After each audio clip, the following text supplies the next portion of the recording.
দুইটি চিহ্ন কোনো নারীর মধ্যে দেখলেই বুঝবেন ওই নারীকে আল্লাহ তাআলা ভালোবাসে।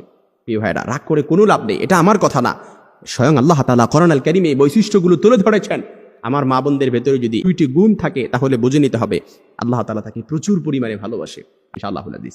এই জন্য মা বোনদের দুইটি চিহ্নের ভেতরে এক নাম্বার যে চিহ্নটা আল্লাহ তাআলা সবচাইতে বেশি ভালোবাসেন, শুধু যে নারীদের চিহ্নটা ভালোবাসেন বিষয়টা কিন্তু এরকম নয়, কোনো পুরুষের ভেতরেও যদি এই চিহ্নটা থাকে ওই পুরুষকেও আল্লাহ তাআলা ভালোবাসেন।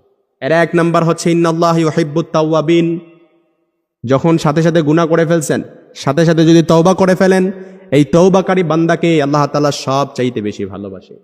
দুই নাম্বার যেই গুণটা, যেই সিমটমটা, যেই বৈশিষ্ট্যটা কারো ভেতরে যদি থাকে, কোনো পুরুষ কিংবা কোনো নারীর মধ্যে যদি থাকে, তাহলে বুঝতে হবে ওই নারীকে, ওই পুরুষকে আল্লাহ তাআলা সব চাইতে বেশি ভালোবাসে। দুই নাম্বার হচ্ছে ইন্নাল্লাহা মা'আস সাবিরিন, ধৈর্যশীলা নারীদেরকে আল্লাহ তাআলা সব চাইতে বেশি ভালোবাসে।